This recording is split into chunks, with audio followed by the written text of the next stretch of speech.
Well, the show is called Trust the Process. Charlie and Desiree. Oh yeah.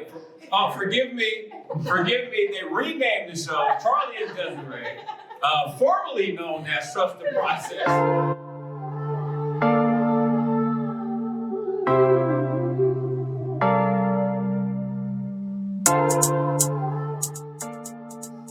So you guys brought up something that I think is kind of near and dear to my heart, and something that you guys probably don't realize this, but really connected me with you two, is early on with your mom's battle.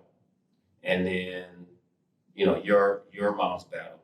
I also had that same battle with my mother. And so when I have heard your stories and learned about your stories and learned about you guys' situations, that's probably why I do check on y'all so much. And also, I realized that there's something very special about you too. Nursing is not easy. And similar to your situation, my sister went to Kearney, and my sister also has a nursing degree. And I know how hard it was for her. And I think my sister is the smartest person in the world. Like, my sister had a 5.0 in high school and had a full ride at Kearney out of high school. So when I hear her struggles with nursing, I'm like, that must be an impossible major. because I'm like, if you struggling with it, but then seeing how you have a 3.7, 3.8, I'm like, it's crazy. And then dealing with family emergencies and situations that are going on. With your mom's battles, and then, you calling me, I can't stand this professor, I'm going to flunk this class, I'm dropping it. And then I get your transcript. Okay, she got another A. So I commend you both for, I think a lot of students in today's time have one little hiccup, and it's the end of the world. And you guys are really great examples to not only the club members coming up behind you, but to the masses of young people that want to be successful. They want to graduate from college, or they just want to, have success in their life. But the minute they meet some type of crisis, it's like throwing their hands up and they're done with it. Where did y'all get that from? Like, where did the intrinsic motivation come from? You want to go? Yeah, I can try. For me, it honestly is my parents. I really think it's my parents, just the way that I was raised. Watching my mom was diagnosed with breast cancer my sophomore year of college. Junior year is the hardest year of nursing, at least in most of our classes' opinion. But just watching my mom get up and go to her radiation treatments, and I would go to a lot of them with her, and just the way that they've raised me to not give up. And my mom, me and her had a very emotional conversation one day where she was like going through her breast cancer treatments, and things were kind of a little bit more uncertain at that time. And she was like, my only goal and my wish is that you graduate college. She was like, I don't care what happens to me, you are gonna get that degree because you've worked so hard for it. Don't let this cloud anything for you. And as hard as that was, that really put my focus back where it needed to be on my school. And I think that's another thing that just kind of teaches you have to just trust God's plan. Everything might seem like it's falling apart in that moment. I was the class of COVID in high school. I go to college, my whole entire freshman, the whole year, both semesters, they shot us through in 15 weeks each. We had no breaks because they didn't want us any of us to be able to go home to bring COVID back to campus. So it was just a very trying time. And then sophomore year, this happens, and then junior year is the hardest year in nursing. So you really knock on the park, by the way. Somehow. But you really just have to maybe lean back to the people that have raised you if they're great examples. And being in nursing and being in clinical this semester and this year has also just taught me that when I go to the hospital and I'm caring for patients and I'm seeing their life stories, and I think of my mom and I think of my dad and what they've gone through with their health problems, I'm like, if my biggest problem right now is my college degree, I'm lucky.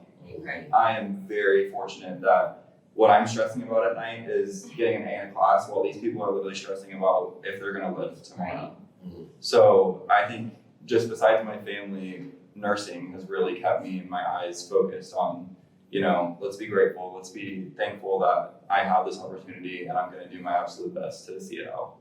Awesome. Yeah, I would definitely say, well, when my mom was first actually diagnosed, I was younger and I really didn't know. So then it wasn't until I graduated where she kind of relapsed. And I feel like, just like you said, like just seeing her go through it, but still like getting up to go to work every day and kind of putting others, before herself, regardless of how she was feeling, knowing that, it's got to be awful to know that you just went through treatment and you wake up and you're still like giving.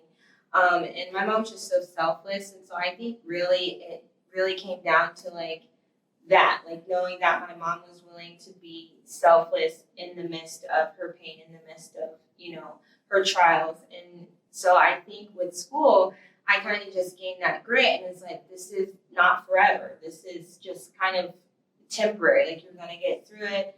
At the time, it didn't seem temporary because, like I said earlier, I kind of like went through a roller coaster. But now at the end, it's like seeing a light through the tunnel and realizing like, it's going to be worth it. Like, yes, was it hard? Absolutely. But at the end of the day, it came from just seeing my mom going through her battles and knowing that if she could do it through that, then what's my excuse type of thing. And I kind of used that. Like my mom is going to work. She's not complaining. She's getting up, doing her thing, going through daily life, come home. And then here I am like, oh, well, school was hard today. I have homework. My assignment's due. Got a test tomorrow. Like it's little things like that. I'm just like, okay, there's a little bit more that could be happening to me, but it's not. And so just being, like you said, being grateful that all you have to worry about is school right now. And just seeing my mom being able to fight, kind of put that fight in me to know, like, you're almost there, keep plugging, you're almost there, keep going. That's that sort of thing. So I feel like really my mom is where I found that grit from. Awesome. So, college experiences so far. Well, yours is almost done, a couple of weeks. You got another year. But I've heard from both of you guys some of your own personal experiences. You're a little bit more easygoing. Yeah. No. Everything is dramatic on your side. But what I admire about what you have done throughout your undergrad years is you are high on student advocacy. Yeah. You do not, if a professor tells you something that you don't agree with, you contest that. Mm-hmm. And not really sure how often you deal with professors like that, but I know you're like, yeah, I don't really like this about the professor, but I'll get through it. Yeah. Yeah, I'll get through it. So talk about some of your college experiences, but then educate the audience on how to deal with those teachers or instructors or professors or graduate assistants that may be a little bit more difficult. Yeah, so I am big about advocacy. I think it really just goes back to my major in public health. And just my personal experience going into college and not knowing what to expect. But yeah, I'm very big about if a professor is not pulling their weight to really just address that head on. And I do that for one of two reasons. One, for myself, and two, because they're getting paid to teach me. And if I feel like I'm not getting what I deserve out of it, I'm going to question that. I've just always had that mentality of kind of like, why? Can you tell me why? If not, if you can't tell me why, then okay, yeah, like what's gonna happen? And also just the advocacy thing is if I don't speak up, oftentimes you hear as a freshman, you go into college and they say, your professor will say, make sure you ask questions, you're probably not the only one in the class that has a question about something. And I kind of take what they tell us. They say, ask questions. You probably aren't the only one that has questions. And so it kind of went into the advocacy thing. It's like, if I'm sitting back in my class being as experienced as I am going through all these years of college and I don't say anything, then what about these other people that are like sophomores, juniors, and they don't know any different. And so I feel like it's kind of like my responsibility to be like, hey, that's not right. And oftentimes what I have found is it's not just me. There's my peers that are too scared to speak up and too worried about, oh, is the professor gonna, deem me even more? And it's like, realistically, they can't do that, but it's all comes back to just being aware that just speak up. And so I feel like I have taken that kind of step in power of being an advocate for my students for my classmates, and I have found I think you started to call my your students. yeah. And I have found that it's true. When you're sitting there amongst a bunch of people, and then you're like, hey, did you, or XYZ about this? It's like, they're like, yeah, I just didn't know what to say. And they're like, will you say it? I'm like, of course I'll say it. Like, what are they gonna do? They literally have to give you a response. And so I feel like, in the sense of that, that's where that came from. And now I really take it, like being a senior, I really do try to be that person, because when I'm gone, I just want them to be able to be successful. And if they're not getting everything out of college that they can because a professor's being lazy, well then that's kind of, an unbalanced unfairness and injustice, I think, as a college student, especially if you're paying out money. Some people aren't on scholarships, and so I just want them to get the best, experience in what they deserve. Empowering others. Exactly. So how do you deal with those difficult professors? I think being self-aware in my own experience, I am, as I said, I'm a first-generation college student, so I didn't really have like family or siblings or anyone to look at and be like, so what was your college experience? Like, like how were your college professors? It was like very based off like movies and stuff, but I'm gonna sound like a Creighton spokesperson right now, but I apologize. But Creighton, I can't say enough good things about the Creighton nursing program. We have some of the most dedicated, selfless, driven staff I've ever seen. Each year, they're there every semester, every day, during office hours. They'll give you their email. Some of them will put their phone number in their syllabus. Like, if you need anything in the Creighton nursing program, they're there to give it to you. They want to help you. They want to see you succeed. So I've been very fortunate to not have those experiences that you've had. But I do think that advocating for yourself is incredibly important, especially in college. If the college you find yourself at isn't cultivating a open and honest discussion between professors and their students, there's a problem there, and that is something that you should definitely be questioning. And if you feel like a power dynamic between yourself and a professor, that's also something that you should be questioning. That's not normal, and that's not okay. Once you're in college, it's no longer like there's a hierarchy of like, that's your teacher, of course that's your professor and you have to respect them and treat them as such, but they should be very receptive and open to discussions with you about their course and wanting to better their course for the next year. I know course evaluations just opened up at Creighton. They did. I will be right into this, but yeah, I think that it's very important to be able to have healthy discussions between professors and students and just faculty of your school about things that you do and don't like in the program and ways that they can improve. Because, if it's a good college, they're always going to be looking. Even if I think it was great, my professors are still looking for ways that they can make this better for next year. So, I don't know. I think that if you can't have those discussions with your faculty, you should maybe question that a little bit. Right, because no one's perfect. Right. We're all humans. So you guys have provided some great information. And again, to the audience, but specifically to the teens out there that are soon to be on the trajectory to college. What advice do you have for these young people as they prepare themselves for post-secondary education? What has worked well for you two? What didn't work well? How did you get your time management under wraps? So I know both of you guys have a lot going on in your lives, working.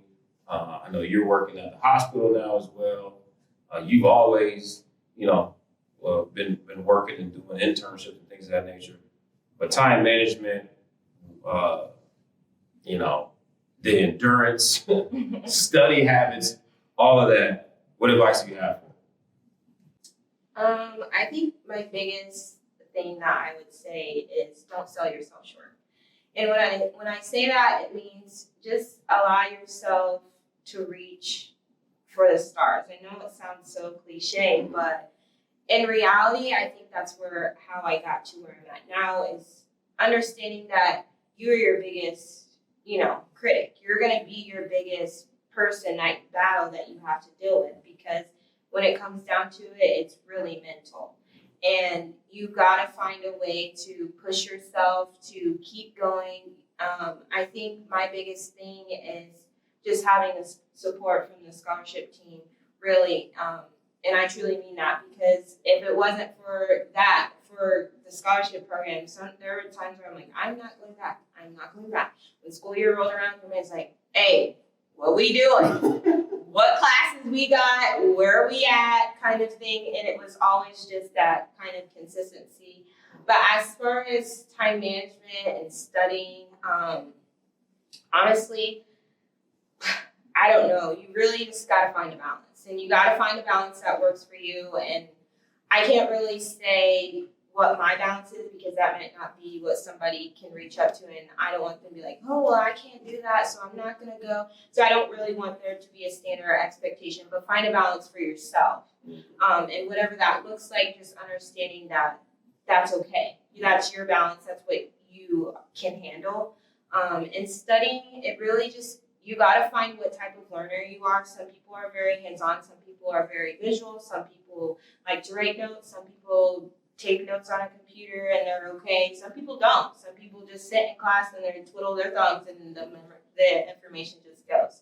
I found that when I first started that I thought I was a handwriting note taker. But when you get to your first class and you're sitting there taking notes, you're like, wait, slow down. My hand doesn't write that fast. So I highly suggest, if you do go to college, try to get, a computer or some type of electronic device that you can type up notes, because it will be a lot faster, as well as you don't have to worry about missing papers and all that stuff. But just find a study groove, and just knowing that studying does not mean staring at your book and not having an outside friendship or like a friend group or hanging out or doing you cannot do that. You will be burnt out. You will lose all your friends. That just really goes to a balance. You've got to find a balance between studying, work, and personal life, and just equally distributing those. And so I really just say, find your balance. Don't find, my balance is not going to be your balance. Your balance is not going to be my balance, and Charlie's balance isn't going to be my balance. So just finding out what's going to work for you and holding yourself accountable and sticking to that. Great. I feel like that is such a loaded question. I have so much to say about it.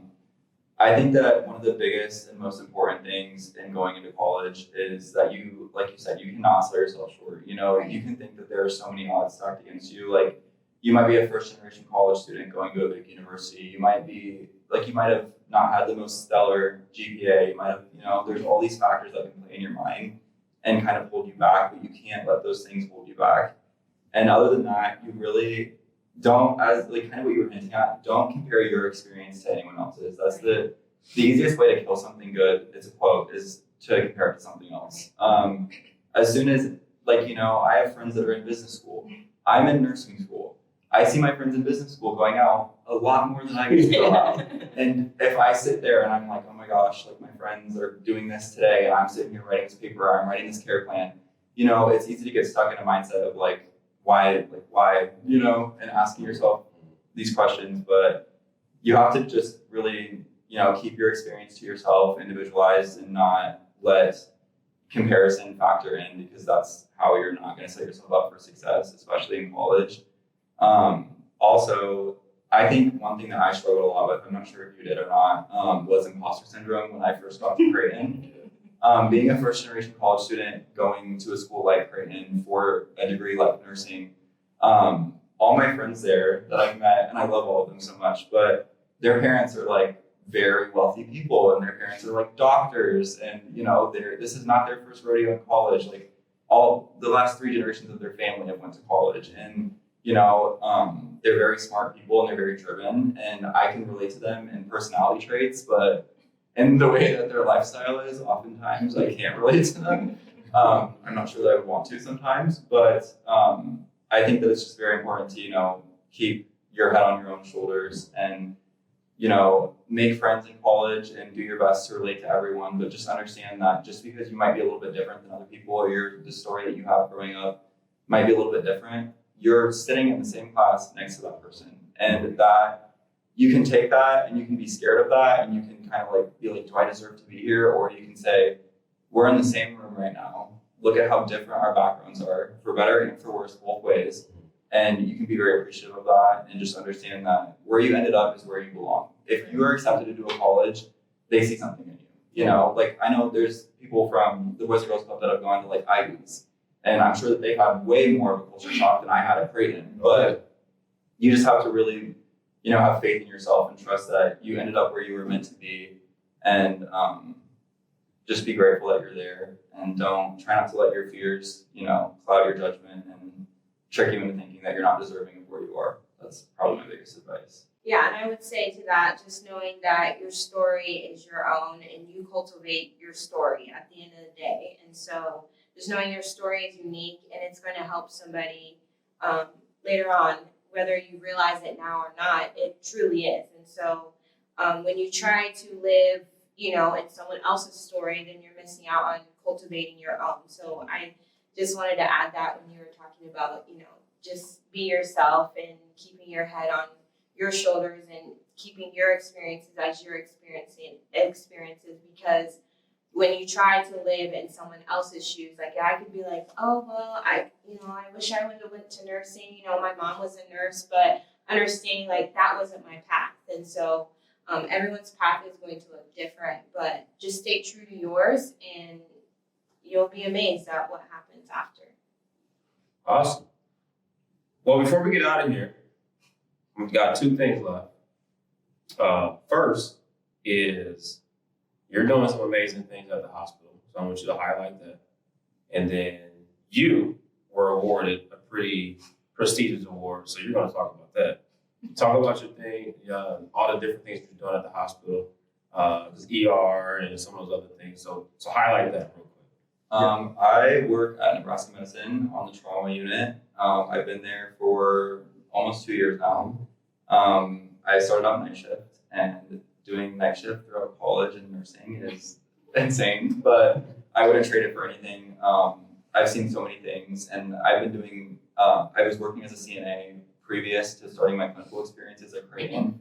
And so I definitely had a leg up against my peers when we went into our clinicals junior year because, I've been working in hospital for like a year at that point. I am very used to it, but it is being a CNA is a lot. I'm sure people all have their misconceptions about it. Whenever I'm like, oh, I'm a CNA, they're like, how do you like that? But I think that being a CNA has been, especially being a nursing major, has been one of the most rewarding experiences of my life.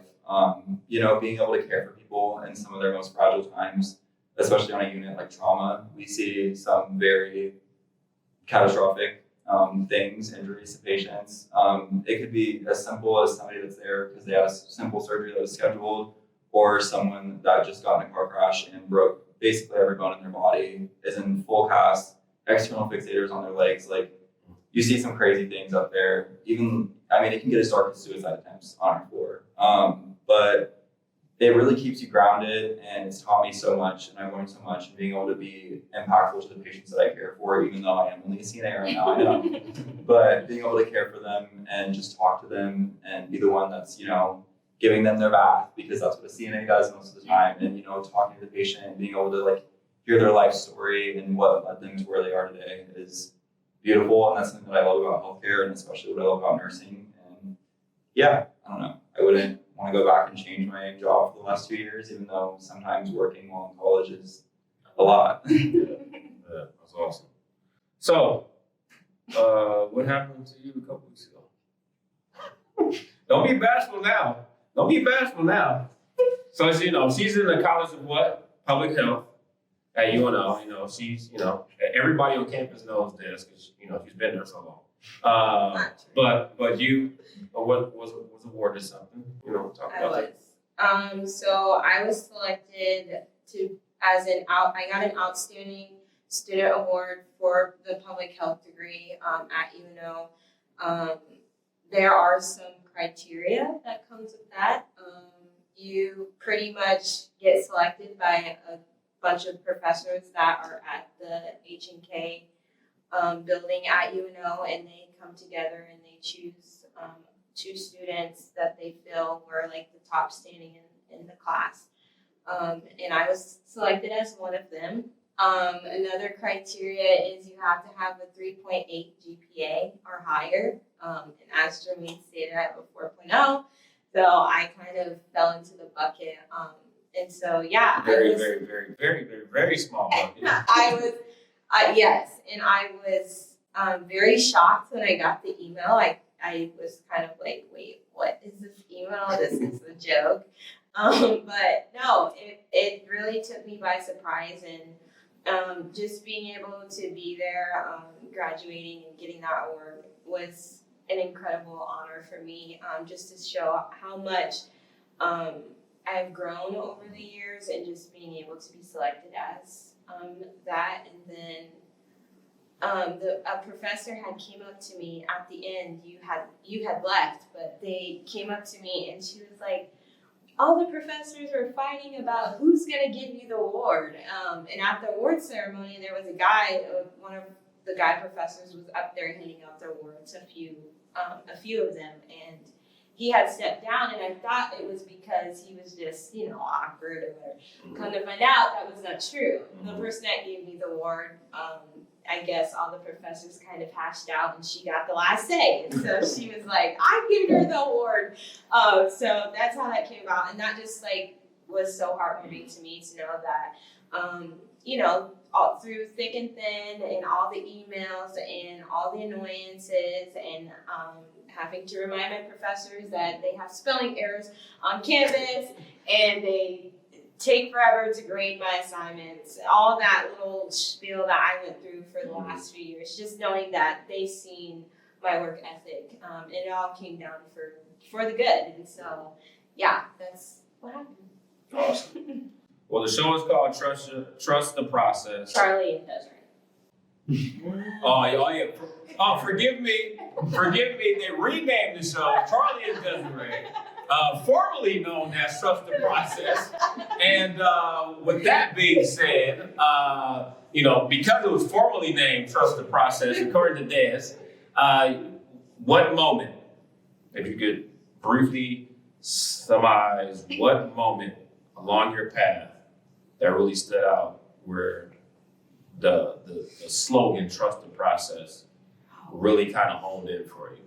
I don't want to speak for you, but it seems like, that one-on-one conversation you had with Mom was very revealing for you. Many different experiences in your life, and you probably couldn't point out, but what's that one moment where you kind of thought to yourself, you know what, this is it for me, and I just got to hone in and get it done? I think mine goes back to just my journey of not knowing what I was doing. And oftentimes I wanted to quit, and I don't have a quitter's mentality. I just openly speak that, but I think it was when I actually finished my associates at Metro, and I was like, you know what, I did it. I can do it, and this is a process, and so I think it was in that moment of realizing, hey, you found your passion in the medical field, getting your degree, which means you can go back. You can go back and try again to get your bachelor's. And here I am realizing I'm 2 weeks away to getting my bachelor's degree. So I think it was in that moment being just trust. You got this. You did this once. You can do it again. And you could do it again if you really want to. And so I think it was really in that moment. All right, awesome.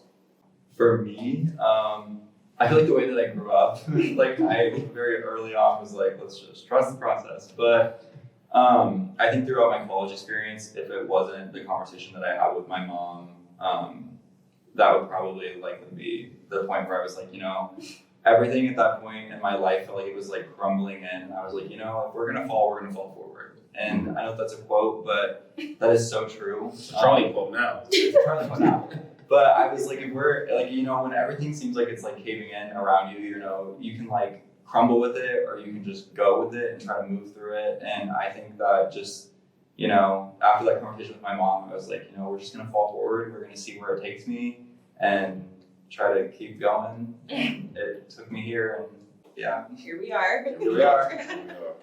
Well, if you're not inspired by these two individuals, I mean, I don't know what to tell you. You know, go to sleep and wake up again. Hopefully you wake up in a better mood. But I mean, the experiences, the stories that you guys have shared, the successes, the obstacles along the way, you know, the media and everybody out there talks a lot about the craziness, the negative things that, you know, your age group or any younger, you know, how they're terrorizing the world. But there are some amazing people that are doing some amazing things, and you see it right here before your eyes. So I want to commend you both. Keep going forward, falling forward, as the new Charlie quote said. Instagram. Right. Hashtag. On Instagram now. Congratulations on graduation in a couple of weeks. Congratulations on being approached about grad school. I know you'll get in, and we'll start those discussions here pretty soon. Yeah. But thank everybody for tuning in To our once show. again to the Des and Charlie show. Yes. Now they just got to figure out what comes first, Des and Charlie or Charlie and Des. So Des, Charlie, We'll figure it they'll fight over it. They'll just have to trust the process and try to figure out the show. But hey, you're right, exactly. But thank you all for tuning in. We'll try to figure out what the next episode will be to try to top this one. It's gonna be hard to do. It's gonna be hard to do. Good luck. Yeah. Yeah, they'll be back. I won't be. They'll probably kick me off. Until next time, trust the process and peace.